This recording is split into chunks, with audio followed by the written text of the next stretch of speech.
नमस्कार, आदाब। मैं अनूप सोनी क्राइम पेट्रोल दस्तक में आप सभी का हरियाणा से स्वागत करता हूँ। मुझे सब गलत लगता है। अरे नेक काम करने जा रही हो और फिर मेरी बच्ची को माँ भी मिलेगी, इसमें गलत क्या है? जो हुआ उसके बाद इतनी जल्दी आपकी मेरी शादी नहीं, मुझे कुछ ठीक नहीं लग रहा है। अरे बस थोड़े दिनों बाद करते हैं ना शादी। नहीं, मैंने सोच लिया है, मैं आपसे शादी नहीं करूंगी। कैसे नहीं करोगी? और क्या नहीं किया मैंने तुम्हारे लिए? मेरे लिए? हाँ, बस तुम्हारे लिए। बड़ी मुश्किल से खुद को बनवाया, आसान नहीं था, पर जो करना पड़ा सो करना पड़ा। क्या करना पड़ा? कहते हैं सच्चा प्यार एक आम इंसान को बेहतर इंसान बना देता है, लेकिन जब प्यार एक ऑब्सेशन, एक अंधाधुन जुनून बन जाता है, तब जुर्म दस्तक देने घात लगाए बैठ जाता है। माँ सी यानी माँ जैसी, माँ की बहन को मासी कहते हैं। जब कोई शादीशुदा औरत कम उम्र में मर जाती है तो उसकी छोटी कुंवारी बहन उसके बच्चों की माँ बनने के लिए अपने जीजा से शादी के बंधन में बन जाती है। अगर उसे माँ बनना मंजूर हो लेकिन पत्नी बनना नहीं, तब क्या होगा? कौन सी दस्तक पहले गूंजेगी, जुर्म की या समझदारी की? अगस्त 2011, हरियाणा।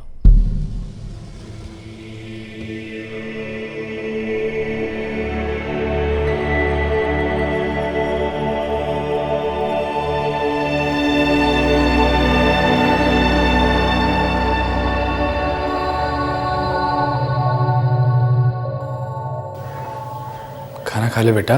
नहीं, मुझे माँ चाहिए। थोड़ा तो खाना खा ले। नहीं, मुझे माँ चाहिए।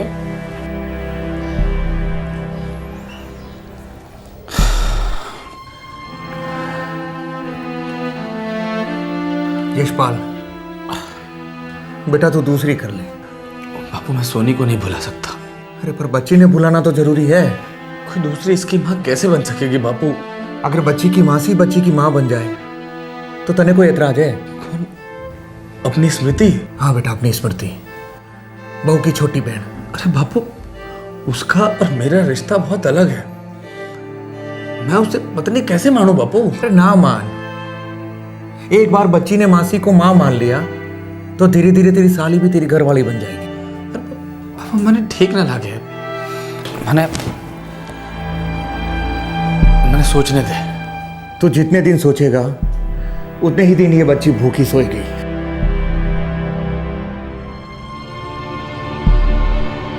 कल सवेरे सवेरे जाकर तेरे ससुर से बात करते हैं।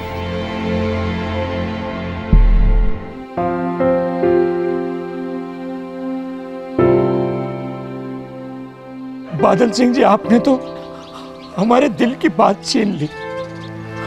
हमारी स्मृति गुड्डी को उतना ही प्यार देगी जितना सोनी देती थी।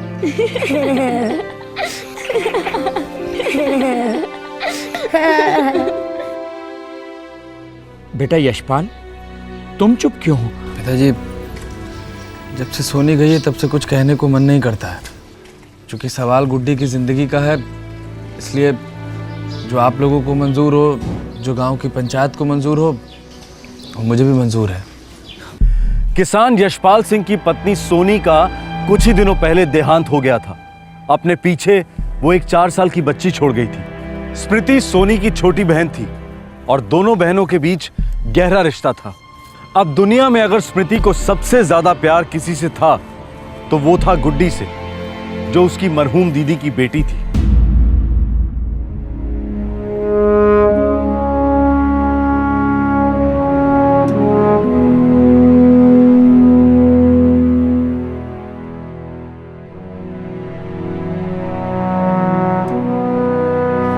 मासी, मेरे लिए?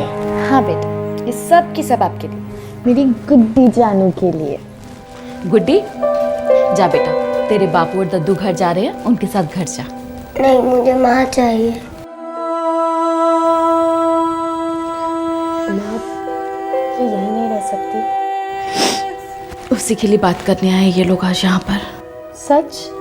बिल्कुल सच कह रही हो, लेकिन ये यहाँ नहीं रहेगी, तू जाएगी उनके घर यशपाल से शादी करके। सदियों से यही होता आ रहा है, और फिर ये तेरी अपनी सोनी दीदी की बेटी गुड्डी की जिंदगी का सवाल है।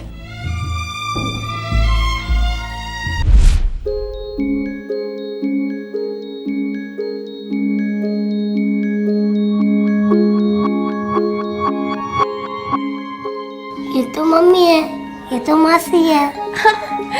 गलत मेरी गुड्डी जानो।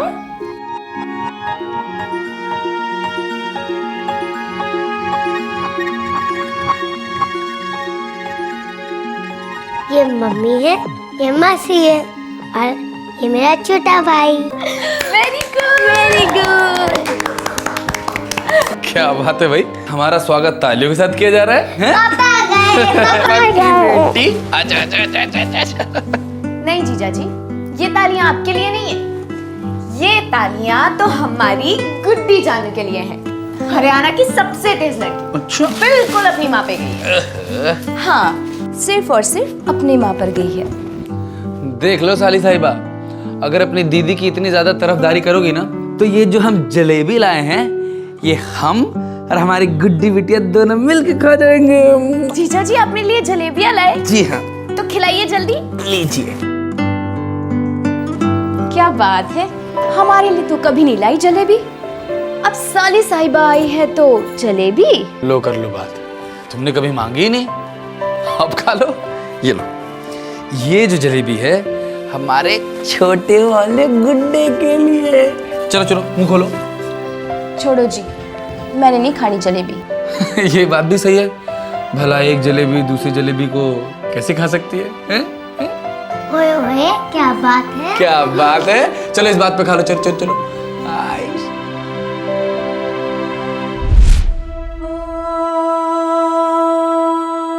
पंचायत से बात करनी है, सगाई की तारीख निकलवानी है, बहुत सारे काम करने हैं, लेकिन सिर्फ तेरी हाँ करने के बाद। मैं जीजा जी से अकेले में बात करना चाहती हूँ। देखिए स्मृति, अगर तुम्हें कोई एतराज हो तो कह देना, कोई बुरा नहीं मानेगा। तुम्हारी अपनी जिंदगी है, तुम्हारे अपने अरमान हैं, गुड्डी का क्या है, वो ठीक हो जाएगी। ठीक नहीं होगी। मैं दीदी की जगह तो नहीं ले सकती, लेकिन गुड्डी की माँ बनने को तैयार हूँ। तुम दिल से कह रही हो? मुझे दीदी की जगह लेना अजीब लग रहा है, कुछ गलत लग रहा है। ऐसा लग रहा है जैसे मैं कोई गुस्ताखी करने जा रही हूँ। गुस्ताखी तो नसीब ने कर दी है मेरे साथ स्मृति। मैं तुम्हारी दीदी से कम प्यार नहीं करता था, लेकिन वक्त आने पर मैं उसे बचा नहीं पाया। ये घाव कभी नहीं भर पाएगा स्मृति। आजा बाबू, आराम से। एक मिनट यहाँ पर रुको, मैं आगे से गाड़ी लेकर आता हूँ। जी, बस जल्दी आ जाना। जल्दी आ जाना। हाँ, जल्दी आता हूँ।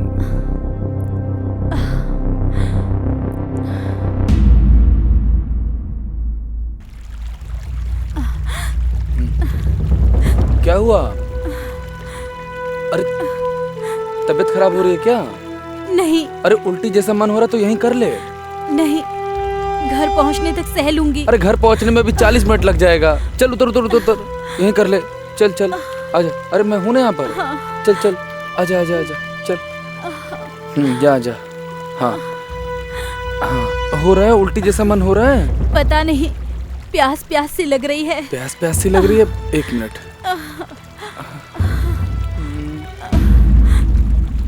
अरे सुनो, अगर उल्टी जैसा मन हो रहा है तो उल्टी कर लो तब तक, ठीक है? मैं पानी लेकर आता हूँ। हाँ। अपना ख्याल रख। हाँ।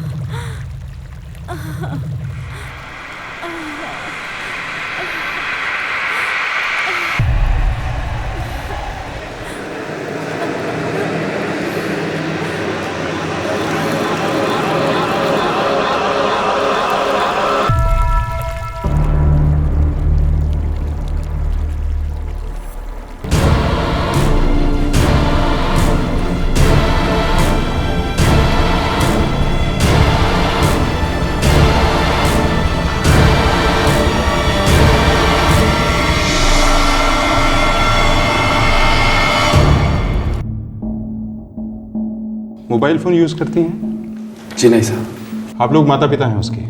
हाँ जी। आप में से किसी की कोई दुश्मनी किसी से? नहीं साहब, किसी के साथ किसी भी तरीके की कोई दुश्मनी साहब।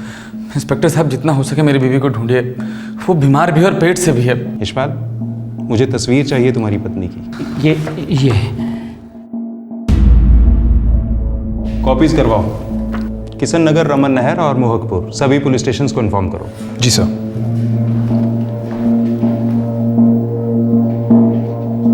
आप बता सकते हैं कि शादी से पहले सोनी का किसी लड़के से कोई चक्कर, प्यार मोहब्बत वगैरह? जी नहीं, कभी भी नहीं। मेरी दोनों बेटियां तो सोना है सोना। और सर शादी के बाद भी इस तरह की कोई बात नहीं है सर। हम लोगों की 5 साल की बहुत अच्छी शादी है, ऐसा कुछ नहीं साहब। तुम्हें क्या लगता है, क्या वो नहर में गिर गई होगी? भगवान न करे वो नहर में गिर गई हो साहब। मैंने उसको वहाँ बहुत ढूंढा। हम थोड़ा और ढूंढेंगे।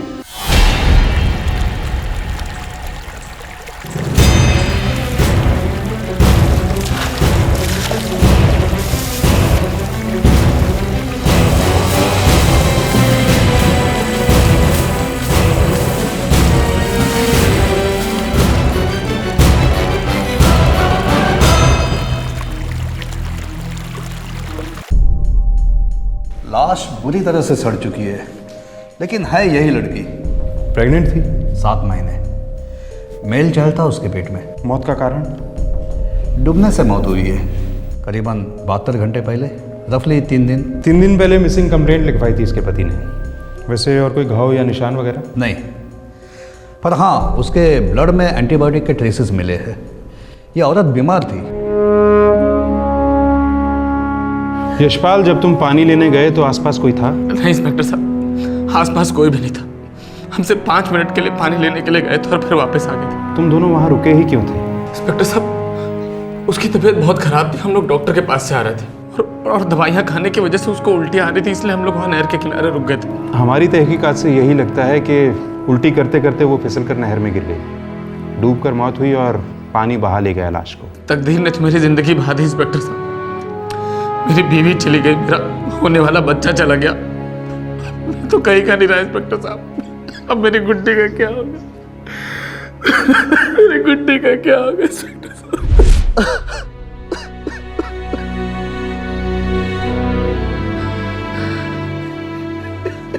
जीजा जी रोइए मत।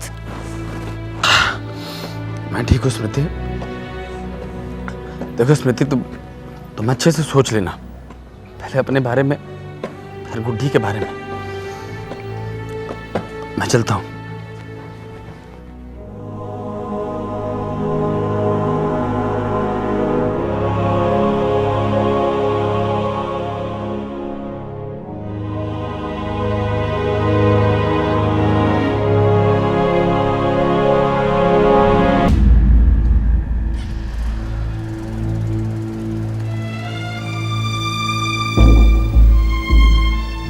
बेटी स्मृति, तेरी मंजूरी पूरी है ना?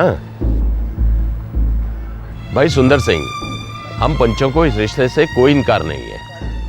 हमें लगता है तेरी बेटी नेक काम करने जा रही है और हम सबका आशीर्वाद है उसके साथ। बड़ी कृपा जी।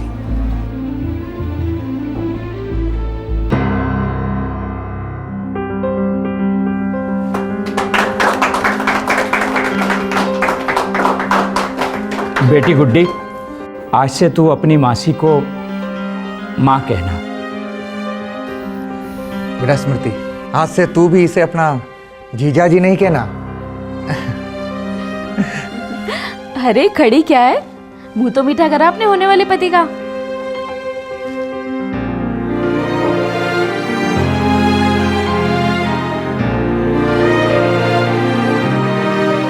शुक्ला।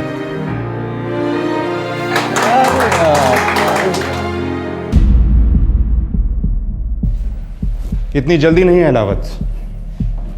किसी पे शक है सर? हाँ, उस पुल पर और उस नदी पर।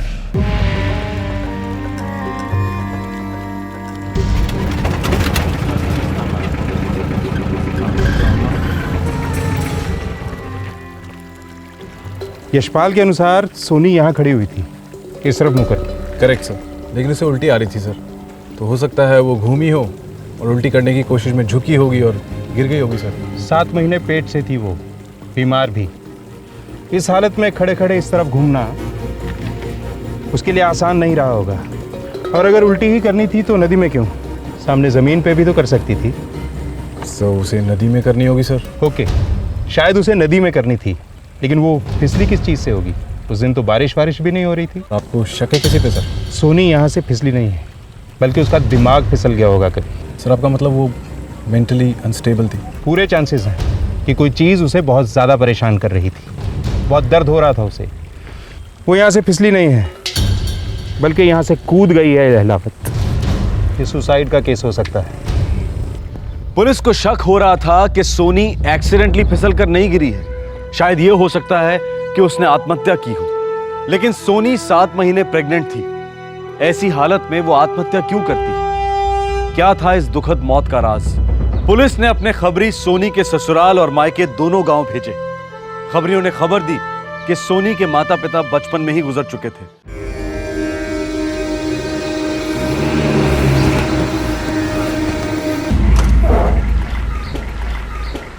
आपने अपनी कंप्लेंट में लिखवाया था कि सोनी आपकी बेटी थी। लिखवाया था? बर्थ सर्टिफिकेट दिखाइए, साबित कीजिए कि आप ही ने सोनी को जना है।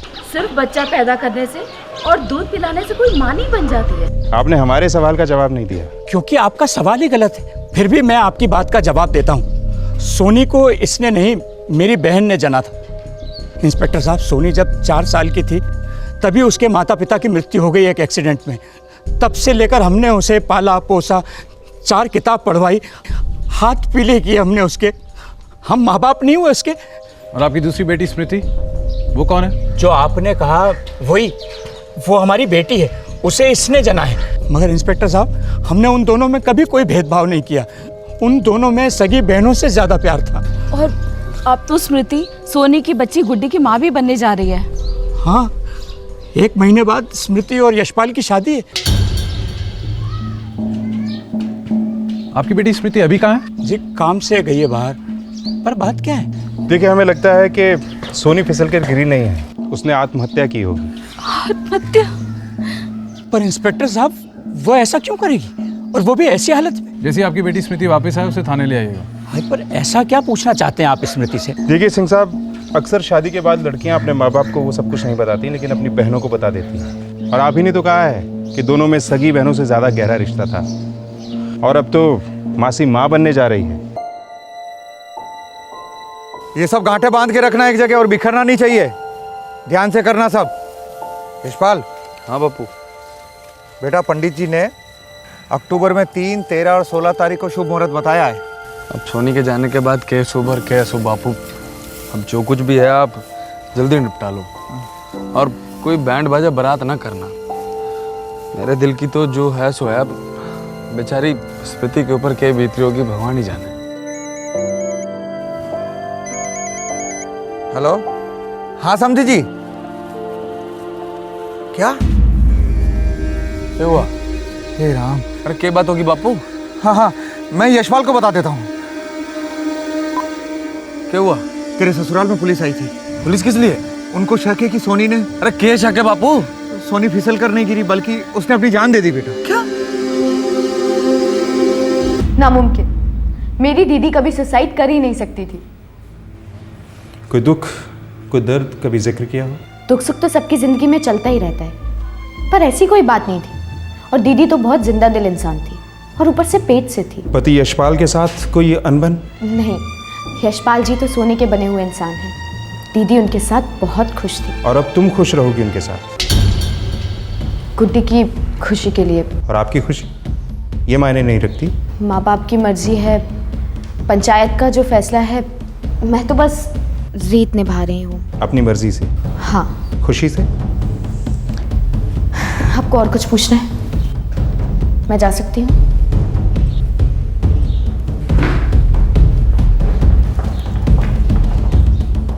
सर की स्मृति और यशपाल दोनों की डिटेल बैकग्राउंड चेकिंग करी सर। किसी के मुंह से ग्लव्स भी नहीं निकला। सबका यही कहना है कि स्मृति जैसी बहन नहीं और यशपाल जैसा पति नहीं। इतनी मिठास से तो डायबिटीज हो जाए किसी को। अलावत, फिलहाल ये केस बंद कर दो, लेकिन मेरी गारंटी है कि ये 2 और 2 4 वाला केस नहीं है। ये फाइल फिर खुलेगी। सालों क्रिमिनल केसेस हल करते करते पुलिस ऑफिसर्स की इंट्यूशन पावर बड़ी तेज हो जाती है।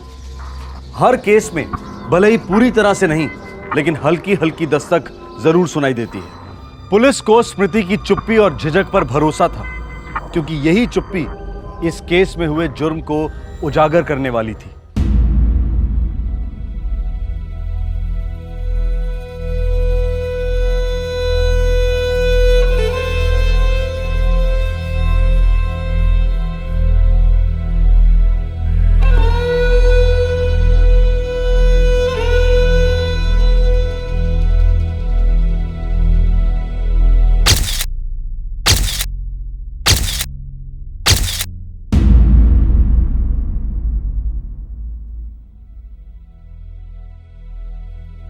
स्मृति, क्या बात है बेटी?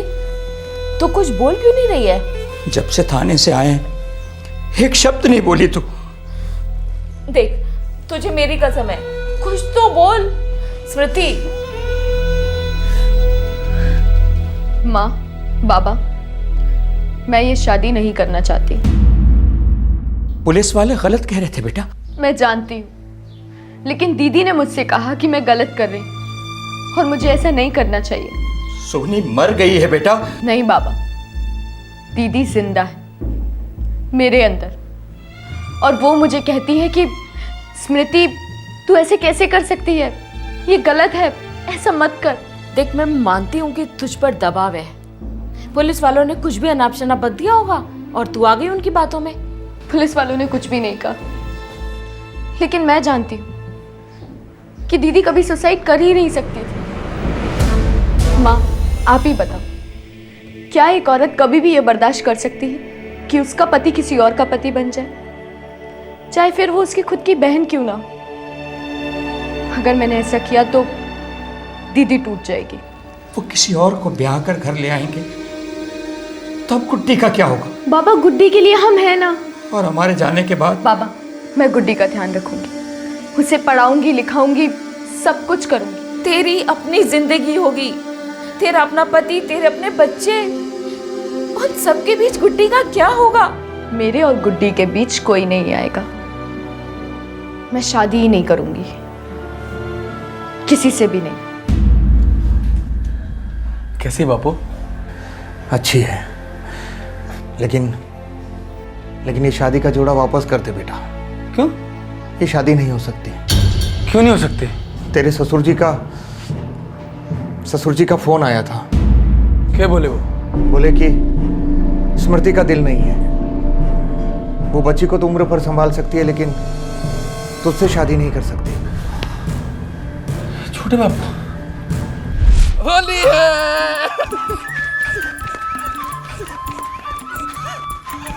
देखो कितना भगा रही तुम्हारे। अरे संभल के। पापा, मौसी को भी रंग लगा। हाँ बेटा, लगा रहे तेरी मासी पे रंग। हैं? किधर भागेगी तू? हैं?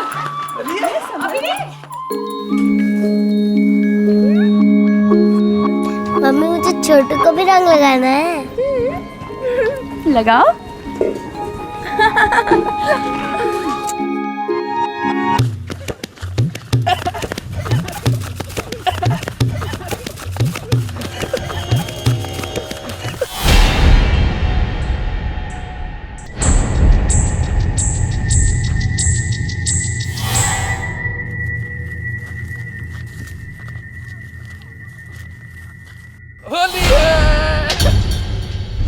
जीजा जी। यशपाल, हमारी मंगनी हो चुकी है और तुम्हारे हाथ में मेरे नाम की अंगूठी भी है। उतार दी मैंने। अरे तुम ऐसे हाँ कहकर ना कैसे कह सकती हो? मैंने दबाव में आकर हाँ कहा था, क्योंकि मैं दीदी की जगह कभी ले ही नहीं सकती। मुझे ये गलत लगता है और दुनिया भी इसे गलत समझेगी। पुलिस वालों को लगता है कि दीदी की आत्महत्या के पीछे आपका या मेरा हाथ है। ये एकदम गलत है। तुम्हारी दीदी कभी आत्महत्या कर ही नहीं सकती, वो तो फिसल कर गिर गई थी बस। मैं भी फिसलना नहीं चाहती। अगर मैंने आपसे शादी की तो मैं दीदी की नजरों में गिर जाऊंगी। मुझे माफ कर दीजिए जीजा जी, मेरे दिल में आपके लिए बहुत इज्जत है, पर मैं उस तरीके से कभी सोच ही नहीं सकती। और मैं किसी और तरीके से सोच ही नहीं सकता। बहुत बहुत ज्यादा, हद से ज्यादा प्यार करता हूं तुमसे। मैंने पहले तुम्हारे बारे में कभी ऐसा सोचा नहीं था, लेकिन जब तुम कुछ दिनों के लिए मेरे घर रहने आई, मेरे अंदर कुछ हो गया था। बस पहले ही दिन से प्यार हो गया था मुझे तुमसे।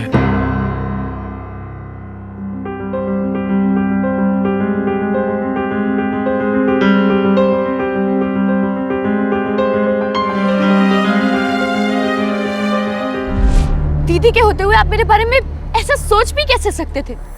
पता नहीं, बस तब तुमसे प्यार हो गया था और अब बता रहा हूं। बस कीजिए, हाथ जोड़ती हूँ मैं आपके, इतनी गंदी बातें मत कीजिए। अगर मेरी शादी तुम्हारे से नहीं हुई तो मैं मर जाऊंगा। मैं तुम्हारे बिना नहीं रह सकता।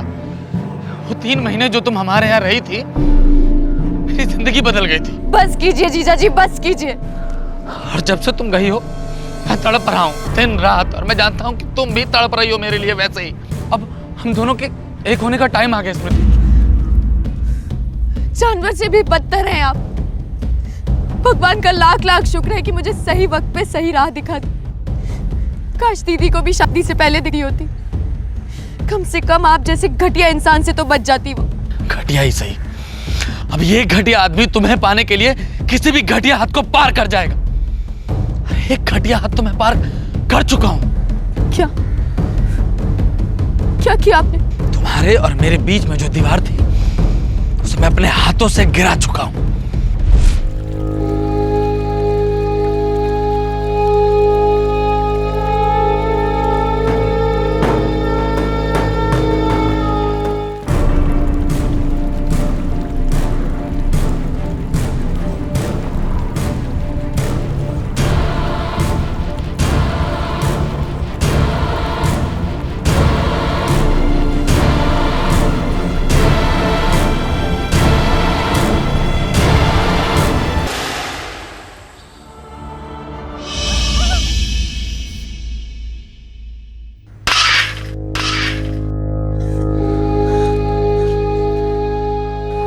स्मृति, मुझे तुम्हारी सोनी दीदी से नफरत नहीं थी, मुझे तो तुमसे ज्यादा प्यार था। कल किसी और से ज्यादा प्यार होगा, परसों किसी और से। नहीं, तुम बिल्कुल गलत समझ रही हो। ऐसा बिल्कुल नहीं है। तुम्हें नहीं पता कि मैंने तुम्हारे लिए क्या क्या कुर्बानियां दी हैं। मैंने तुम्हारे लिए अपने सर पर हत्या का पाप मोल लिया है। नहीं सिर्फ तुम्हारी सोनी दीदी का, बल्कि अपने बच्चे का भी, जो उसके पेट में पल रहा था। भगवान तुम्हें कभी माफ नहीं करेगा। मेरे प्यार के सामने भगवान भी मेरे लिए कोई मायने नहीं रखते। बस तुम मेरी हो जाओ। गुड्डी की कसम है स्मृति। गुड्डी को बीच में मत लाओ। गुड्डी तो हम लोगों के बीच में है। गुड्डी तो है जो हम दोनों को एक दूसरे से जोड़े रखेगी। नहीं तो किसी के पाप में दम नहीं जो तुम्हें मुझसे दूर कर सके। और ये मैं ये तुम्हारे लिए ये शादी का जोड़ा लेकर आया हूँ। अब तुम्हें अपनी नाव वापस लेनी होगी। अगर तुम मुझसे दूर गई तो देखना गुड्डी भी तुमसे दूर चली जाएगी स्मृति। अच्छे से सोच लो।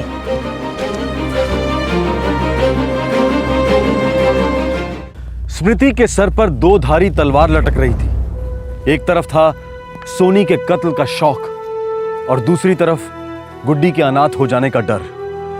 स्मृति की बहन सोनी खुद एक अनाथ बच्ची थी जिसे स्मृति के माता पिता ने पाला था, और स्मृति ये कतई नहीं चाहती थी कि गुड्डी पर भी वही कहर टूट पड़े।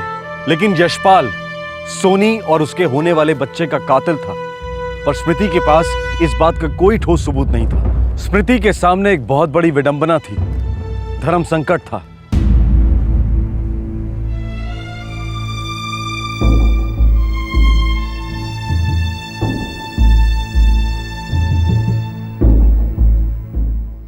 भाई सुंदर सिंह, तुम्हें जो कुछ कहना है दिल खोल के बेझिझक कहो। पिछली बार मैंने हमारी बेटी स्मृति और यशपाल की शादी की अनुमति मांगी थी आपसे। वो तो हमने दे दी थी, लेकिन अभी बात क्या है? अब ये सगाई मेरी बेटी तोड़ना चाहती है। कारण क्या है? कारण तो वो बेहतर जानती है। मेरी आपसे इतनी विनती है कि उसे आप अपना पक्ष पंचायत में रखने की अनुमति दें। देखो बेटी, हमारे यहाँ ऐसा ही होता आया है। अगर कोई माँ बेवक्त गुजर जाती है तो मासी माँ बन जाती है, लेकिन तुम ये प्रथा तोड़ना क्यों चाहती हो?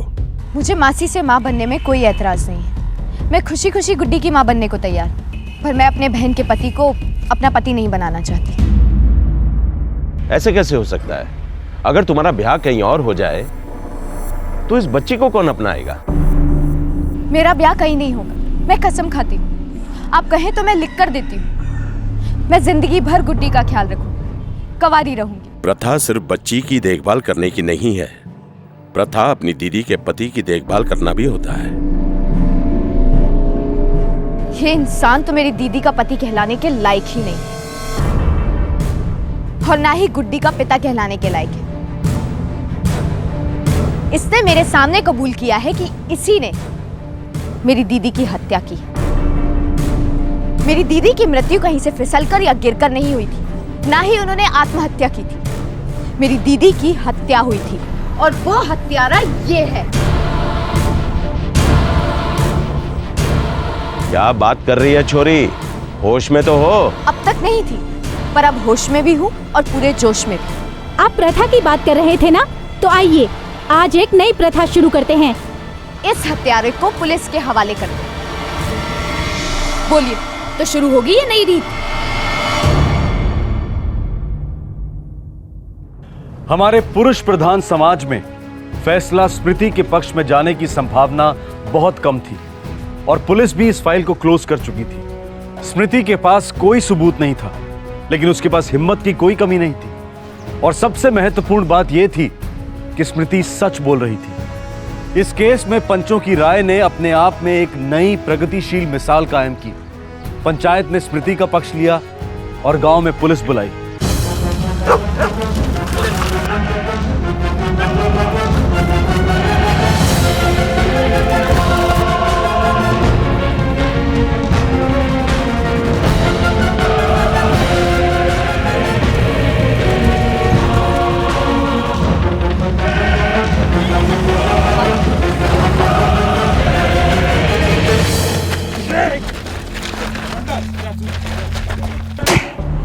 अब अदालत जो थप्पड़ मारेगी ना, उसकी गूंज पूरे 14 साल तक सुनेगा तू यशपाल सिंह। इंस्पेक्टर साहब, आप कुछ ऐसा कीजिए कि मुझे फांसी हो जाए। मुझे मेरी स्मृति ने पकड़ा हुआ है इंस्पेक्टर साहब। मैं जीना नहीं चाहता, मर जाना चाहता हूँ। वो मुझे प्यार नहीं करती। तुझ जैसे हैवान को कोई औरत कैसे सहन कर सकती है? तूने उसकी बहन का कत्ल किया जब वो 7 महीने पेट से थी। ये सब कुछ उसको बताने के बाद भी तू उससे मोहब्बत की उम्मीद कर रहा था। इंस्पेक्टर साहब, मुझे नहीं लगा था कि वो मुझे शादी से मना कर देगी और मुझे ये भी नहीं लगा था कि मैं उसके सामने सारी बातें इस तरह से बोल जाऊंगा और ये तो बिल्कुल भी नहीं लगा था कि वो मुझे पकड़वा देगी। इंस्पेक्टर साहब, मुझे बिल्कुल भी नहीं लगा था। नहीं लगा था ना, लेकिन अब लगेगी, बुरी तरह से लगेगी। तुझ जैसे प्रेमी हो दुनिया में तो नफरत करने वालों की जरूरत ही क्या है?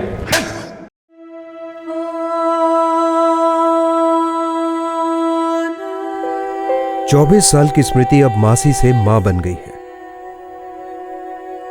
गुड्डी उसे कई मुश्किल सवाल करती है और स्मृति उनके आसान जवाब ढूंढने की कोशिश करती रहती है।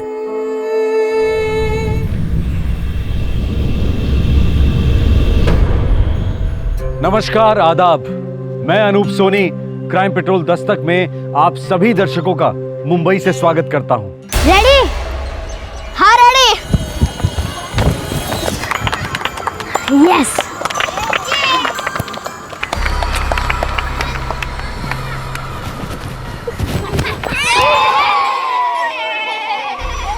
That's not fair यार। चल एक और बार। तुझे क्या याद रखे? अच्छा।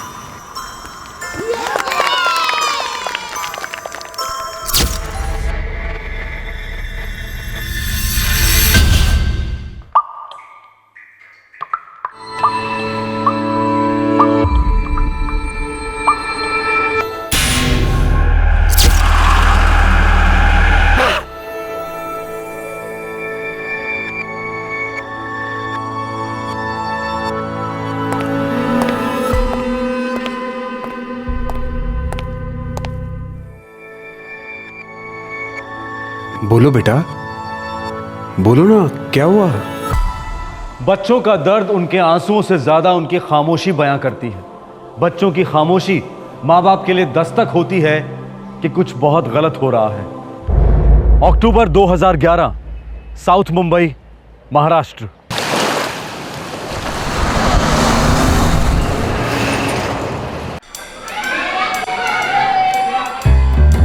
इसके पिक्चर लगाए गए, मजा आएगा। नहीं ऐसा नहीं।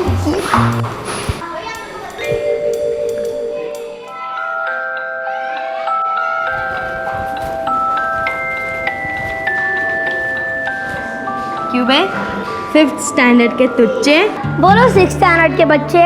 चलो अपने सीनियर के गले तो लगो।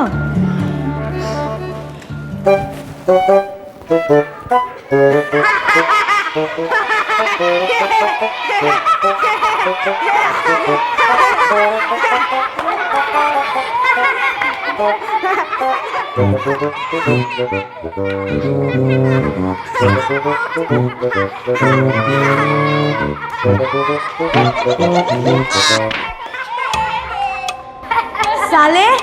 अमान के बच्चे, जूनियर टुच्चे, देख लूंगा तेरे को। तो फिर देखना, आंखें बंद है क्या तुम्हारी?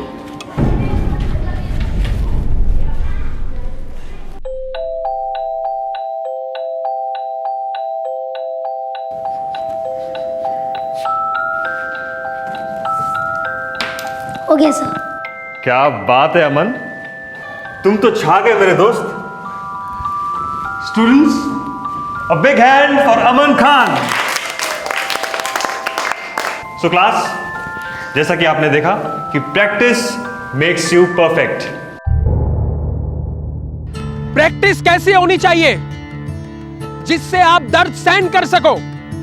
एवरीबॉडी स्ट्रेच, स्ट्रेच ऐसा, स्ट्रेच, स्ट्रेच करो अमन, स्ट्रेच करो, stretch, good good, very good, yes, stretch करो, stretch, stretch everybody, very good, everybody up up. हाँ, अभी हम लोग स्पॉट जॉगिंग करेंगे। Come on, 1 2 1 2 1 2, yes, come on.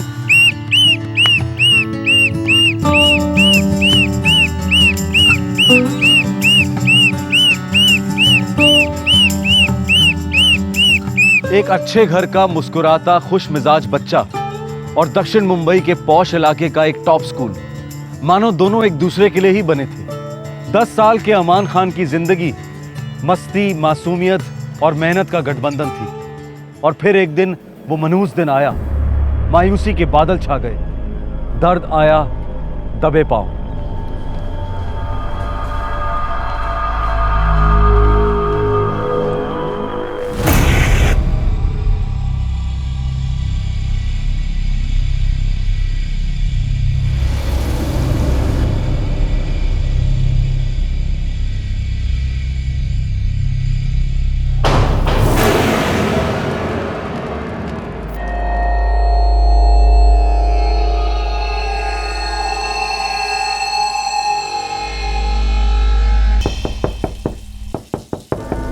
अमन, अमन कितनी देर से नहा रहे हो? बाहर निकलो, खाना ठंडा हो रहा है।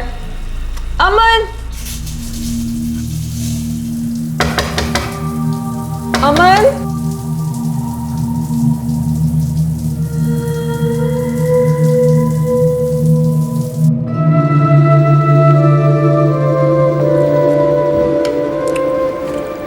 अमन, क्या हुआ? खाना क्यों नहीं खा रहे हो? अमन, अम्मी बता रही थी कि शाम को नीचे खेलने भी नहीं गए, होमवर्क भी नहीं किया ना? क्या बात है बेटा?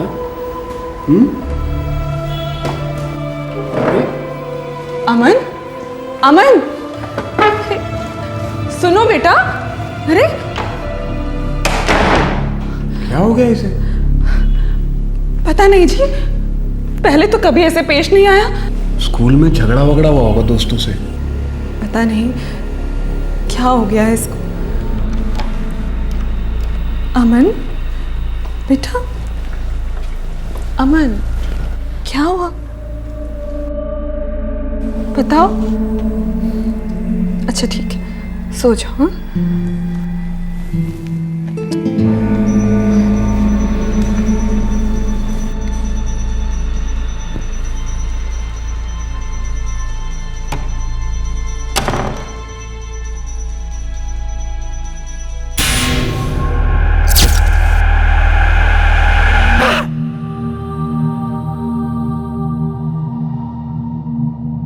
अमन,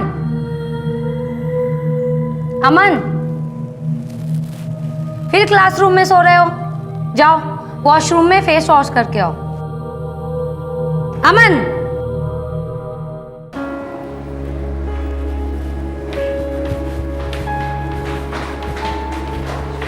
क्यों बे?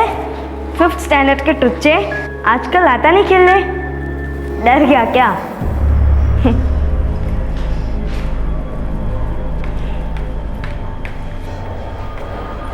अरे सुन,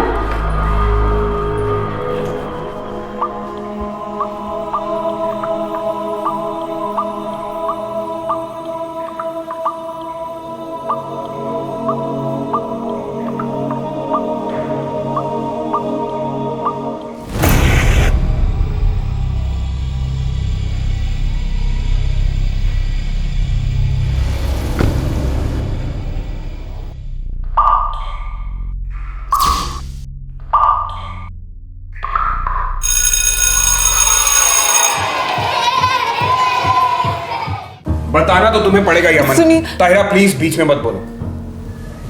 अमन क्या बात है? अमन मैं तुमसे पूछ रहा हूं।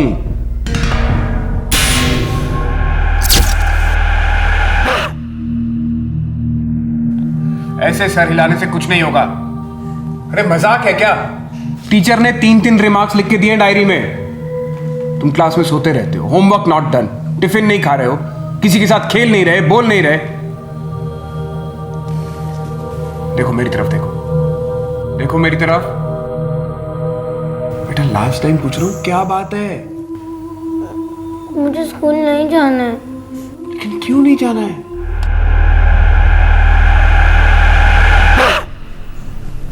अमन बेटा क्या बात है, बताओ हमें। मुझे दर्द होता है। हाय अल्लाह, कहाँ दर्द होता है मेरी जान? बोलो। पीठ में। दिखाओ मुझे। नहीं।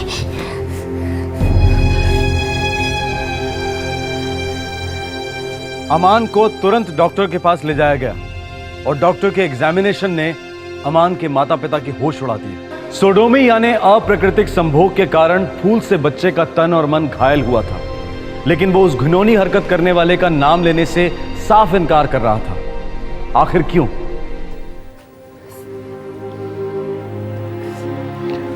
मेरी राय है मिस्टर खान की जब तक छानबीन पूरी नहीं हो जाती बच्चे को स्कूल ना भेजा जाए। सवाल ही नहीं उठता डॉक्टर।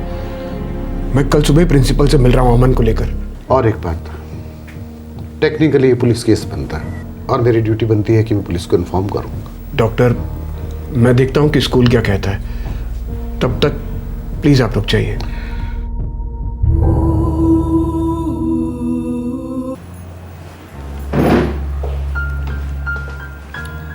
अमन, आपके पापा बता रहे हैं कि आपको किसी ने हर्ट किया। स्कूल में तो नहीं किया ना? स्कूल में किया, टॉयलेट में। किसने किया?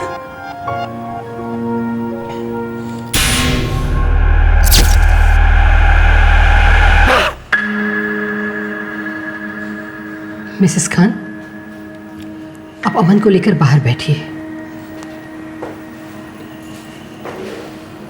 मिस्टर खान, बच्चे सच और झूठ में फर्क नहीं समझते, इसीलिए तो बच्चे कहलाते हैं। और डॉक्टर झूठ बोल रहे हैं? डॉक्टर ने कहा कि स्कूल में हुआ है। अमन कह रहा है कि स्कूल में हुआ। तो वो सारी बातें खुलकर क्यों नहीं बताता? अमन डरा हुआ है, वो तो स्कूल आने से भी डर रहा है। बच्चे की स्कूल तो मिस नहीं होनी चाहिए। मैं ट्रांसफर सर्टिफिकेट बना देती हूँ, आप दूसरे स्कूल में ट्राई कर सकते हैं। आप इंक्वायरी करने की बजाय मेरे बच्चे को स्कूल से निकाल रही है। मिस्टर खान, हमारे स्कूल बॉम्बे की टॉप 10 स्कूलों में से एक है। हमारे यहाँ ना कभी ऐसी घटिया हरकत हुई है और ना भविष्य में कभी होगी, इसलिए इंक्वायरी बिठाने का तो सवाल ही नहीं पैदा होता। मैं ट्रांसफर सर्टिफिकेट बनाऊं? ये अमन क्लास ज्वाइन कर रहा है। तीसरा ऑप्शन भी है प्रिंसिपल। वो क्या है? मुंबई पुलिस। बेटा अमन, बेटा मुझे पुलिसमैन मत समझो, अपना अंकल समझो, अपना दोस्त समझो, और डरना नहीं है, प्लीज।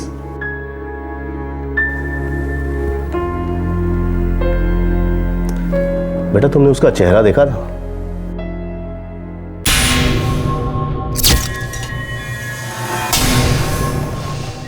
डर क्यों रहे हो बेटा? किसी ने धमकी दी है तुमको?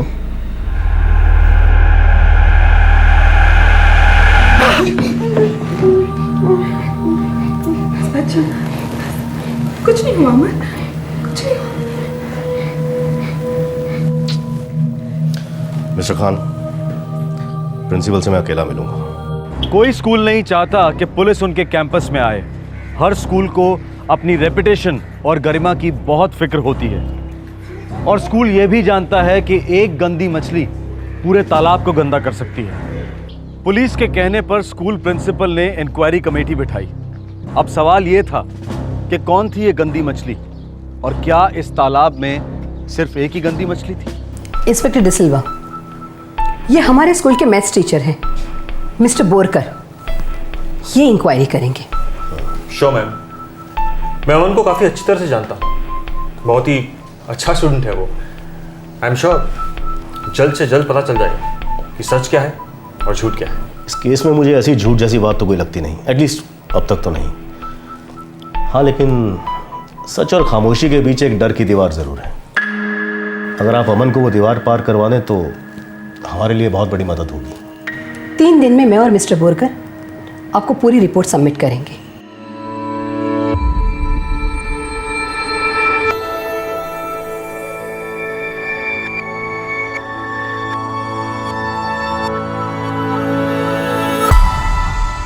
अमान के मुंह पर मानो ताला ही लग गया था। जब भी वो आक्रामक का नाम लेने जाता, उसकी आंखों के सामने स्कूल बस आ जाती। आखिर ये माजरा क्या था? लेकिन आखिरकार इंक्वायरी पूरी हुई और मैथ्स टीचर बोरकर ने अपनी रिपोर्ट प्रिंसिपल को पेश की।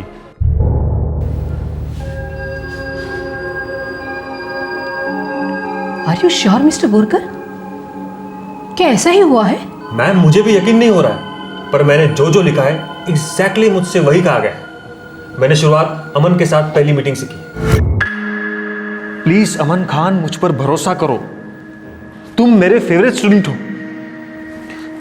तुम जानते हो मैं तुम्हें कितना लाइक करता हूं। प्लीज प्लीज मुझे बताओ कि क्या हुआ।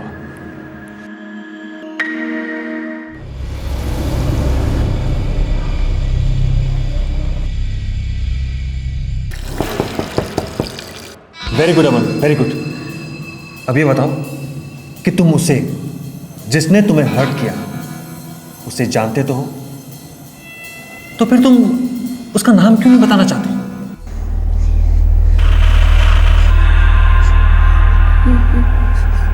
मैं मर जाऊंगा सब।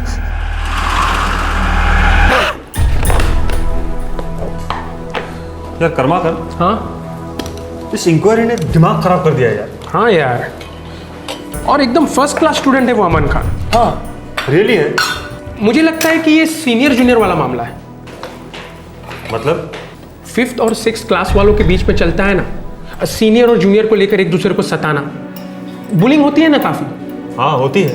तो 6th क्लास में एक लड़का है, सचिन मापसेकर। सचिन मापसेकर? तुम्हें लगता है वो सचिन मापसेकर? नाक में दम कर दिया उसने अमन के। पीटी ग्राउंड में 2-3 दफा मैंने ही इन दोनों को एक दूसरे से अलग किया है।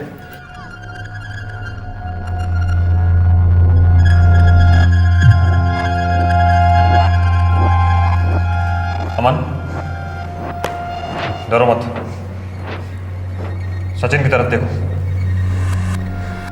क्या हुआ सर? हे अमन, क्या हुआ? अमन बोलो, इसी ने किया ना? हाँ, सचिन नहीं किया है। हे अमन, मैंने क्या किया? अमन वेट, अमन। सचिन मापसेकर, इधर आओ। तुमने जो कुछ भी अमन के साथ किया है इस पेपर पे लिखो। चलो। सर मैंने उसके साथ कुछ नहीं किया सर, वो बस ऐसे ही हमारे बीच में मजाक मजाक में चलते रहता है। मजाक मजाक में तुम काफी आगे निकल गए सचिन मापसेकर। सच में मैंने कुछ नहीं किया सर। झूठ मत बोलो, मेरे आगे तुम्हारा ये ड्रामा नहीं चलने वाला। और अपने ये आंसू बचा के रखना, जब यहां से रस्टिकेट हो जाओगे तब काम आएंगे। सर प्लीज सर, मुझे रस्टिकेट मत कीजिए। जेल जाने से तो अच्छा ही है रस्टिकेट होना। चलो लिखो। Good job mister Borkar. मैं अभी इंस्पेक्टर डिसिल्वा को फोन करती हूँ। अभी मामला आगे नहीं बढ़ना चाहिए।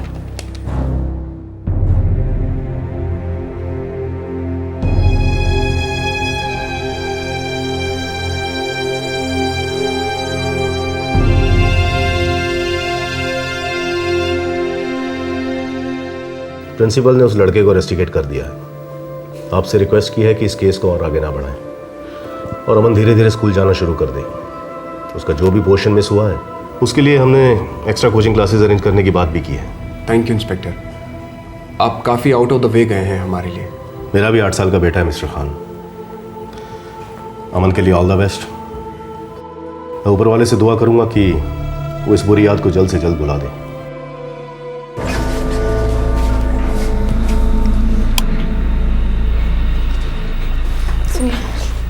सुनिए, बच्चा है। बच्चा है ये? लक्ष्मी, इसने अपना फ्यूचर खराब कर लिया। अरे कौन सा स्कूल ये बात भूलने के लिए तैयार होगा कि हमारे लड़के में विकृत प्रवृत्ति है?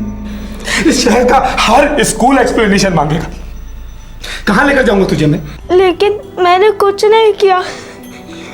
मुझे तो पता भी नहीं कि सब लोग किस बारे में बात कर रहे हैं। तुझे पता नहीं है तूने क्या किया?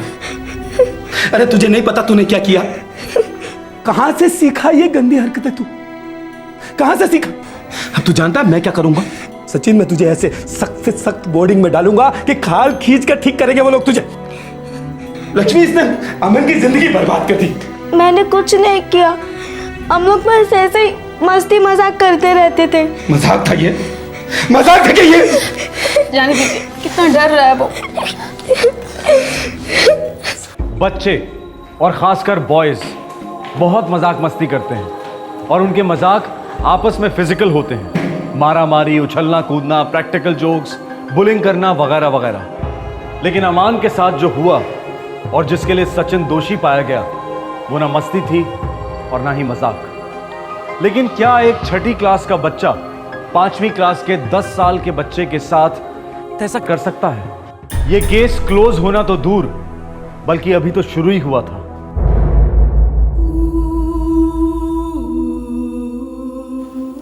उठो बेटा अमन, बाहर बैठो।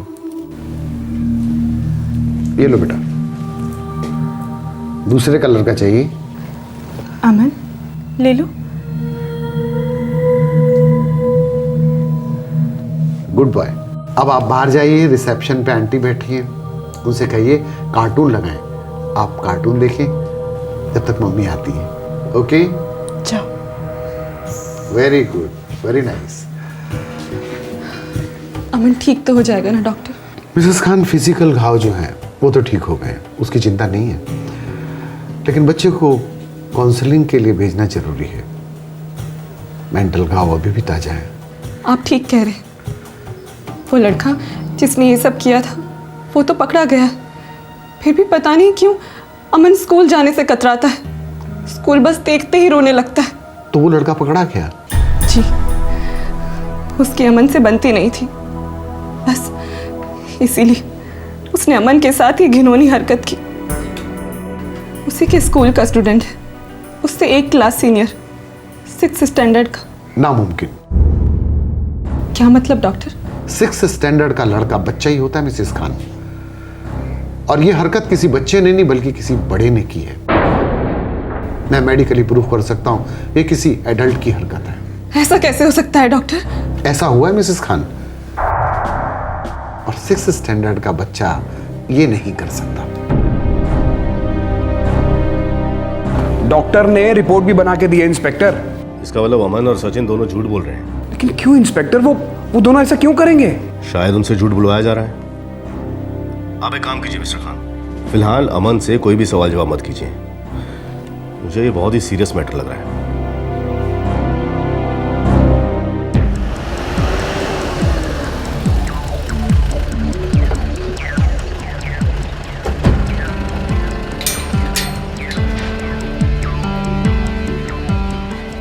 सचिन, बाहर आओ। हो बाबा।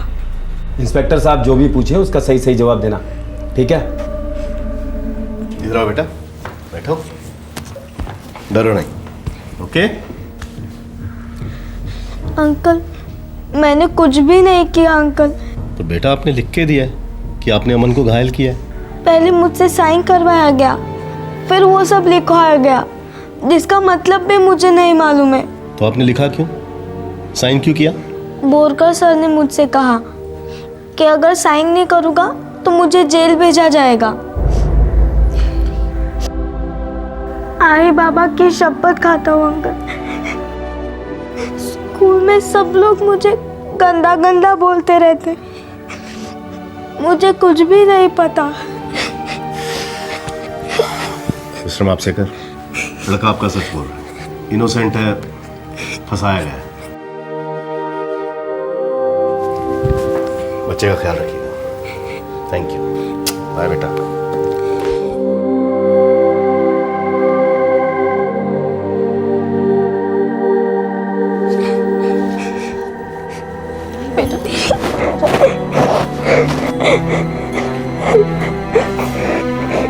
सचिन बेटा, बेटा आई एम सॉरी बेटा, I'm sorry. I'm sorry. Total nonsense. वो सचिन मापसेकर झूठ बोल रहा है। उसने खुद मिस्टर बोरकर को अपने हाथों से लिख कर दिया है कि ये सब उसी ने किया है। देखिए मैडम, लिखित में देने में और लिखित में लेने में बहुत फर्क होता है। आप कहना क्या चाहते हैं इंस्पेक्टर? मेरा मतलब मिस्टर बोरकर अच्छी तरह समझ रहे हैं। क्यों मिस्टर बोरकर, सचिन मापसेकर ने लिखित में दिया था या आपने लिखित में लिया? मेरे सामने अमन ने कहा कि सचिन कल्पित है। आप चाहे तो अमन से पूछ लीजिए। फिलहाल तो मैं आपसे पूछ रहा हूँ और आखिरी बार पूछ रहा हूँ, सच क्या है? This is too much inspector. आप मेरे स्टाफ को धमका रहे हैं, और वो भी ऐसे टीचर को जिन्होंने ईमानदारी से सारा इन्वेस्टिगेशन किया और सच्चाई को सामने लाया। मैडम, इनकी ये रिपोर्ट झूठी है। अब हम अपने तरीके से इन्हें पुलिस स्टेशन ले जाकर उल्टा टांगेंगे, उसके बाद हर सच कुरेद कुरेद कर निकालेंगे। रवि, गिरफ्तार करो। मैम, क्या कर रहे हैं आप? Ma'am help me, ma'am help me. एक मिनट रवि, एक काम करते हैं, अब स्कूल छूटने वाला तो है ही, है ना? सब बच्चे बाहर होंगे। जी सर। तो पेरेंट्स भी लेने आए होंगे, तो सबके सामने इसको घसीटते हुए लेके जाएंगे और फिर हवालात में ले जाकर अच्छी तरह ठुकाई करेंगे इसकी। नहीं नहीं, ऐसा मत कीजिए। मैं सच बताता हूँ, सच बताता हूँ। मैं अमन के साथ जो भी हुआ है वो सचिन ने नहीं किया। आपने तो मुझे बताया कि ये सब सचिन ने किया है। वो मैंने झूठ बोला था। अमन बेटा, तुम मेरे फेवरेट स्टूडेंट हो, तुम मुझे बता सकते हो।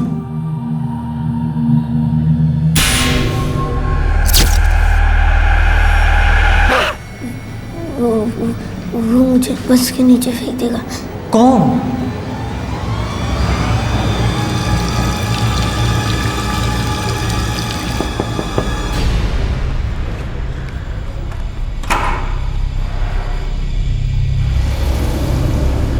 हाय अमन।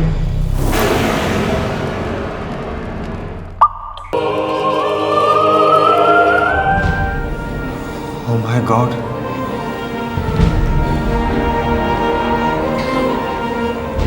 सुनो, अभी किसी से कुछ मत कहना, हाँ? मैं सब ठीक कर दूंगा। ओके? Thank you sir. अब मैं जाऊँ सर? हाँ बेटा, तुम जाओ, पर याद रहे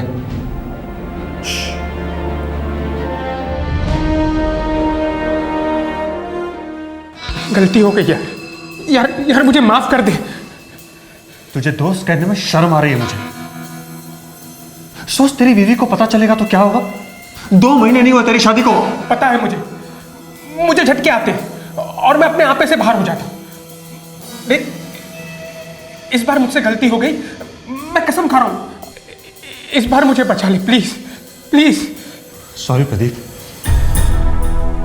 अब से हमारी दोस्ती खत्म। ये घिनौनी हरकत तुझे बहुत महंगी पड़ेगी। कितनी महंगी? कितनी महंगी? हाँ? कितनी महंगी? बोल बोरकर बोल। 1 लाख। बहुत ज्यादा है बोरकर। और तूने जो किया वो कम है। ठीक है, 1 लाख। रिपोर्ट में मेरा नाम नहीं आना चाहिए। तो किसका नाम आना चाहिए? नाम?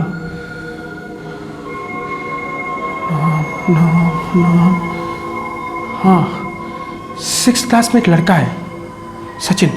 हाँ, सचिन मापसेकर। बहुत सताता है वो अपने बेचारे अमन को। उसका नाम सचिन मापसेकर। फिर प्रदीप कर्माकर ने अमन को धमकाया सचिन का नाम बोले, और मैंने सचिन को धमकाया कि वो राइटिंग में दे कि उसी ने किया है। ओह माय गॉड इंस्पेक्टर, ये तो बहुत ही बुरा हुआ, पर प्लीज आप इस केस को थोड़ा सेंसिटिवली हैंडल कीजिएगा। वो क्या है ना, हमारे स्कूल की रेपुटेशन का सवाल है। मुझे यकीन नहीं होता कि आप अब तक अपने स्कूल की रेपुटेशन की बात कर रही हैं। मैं बताऊं आपको रेपुटेशन कैसे बनेगी। रेपुटेशन तब बनेगी जब आप खुद सामने से इन जैसे जानवरों का पर्दाफाश करेंगी। रेपुटेशन तब बनेगी जब आप खुद पेरेंट्स को यकीन दिलाएंगे कि उनके बच्चे यहाँ महफूज हैं। वो होती है रेपुटेशन। रवि सर लेके जा इसको, आज रात पुलिस स्टेशन में इसके साथ पार्टी करेंगे। वैसे मैडम, ये पीटी टीचर प्रदीप करमारकर कहाँ मिलेगा?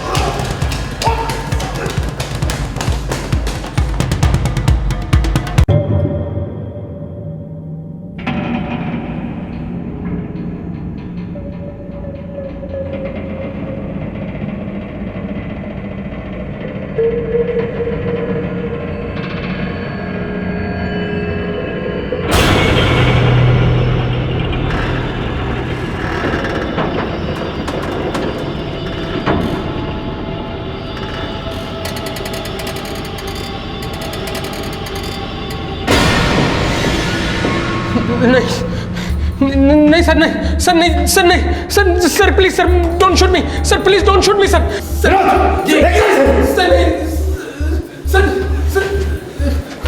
प्लीज सर, मुझे माफ कर दीजिए सर, मुझे माफ कर दो सर। पीटी टीचर प्रदीप करमारकर पर आईपीसी की धारा 376 और 377 के तहत मुकदमे चल रहे हैं।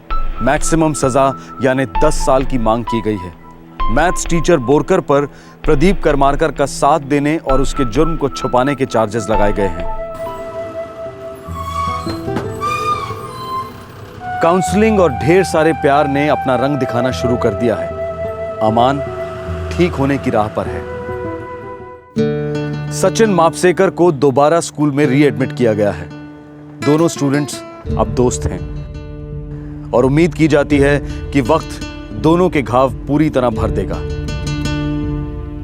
यह केस साबित करता है कि भेड़िए हर रूप में पाए जाते हैं, हर जगह घात लगाए बैठे होते हैं और उससे भी ज्यादा जरूरी है बच्चों और माँ बाप के बीच में एक ओपन चैनल, जहां बच्चे बेझिझक सब कुछ डिस्कस कर सकें।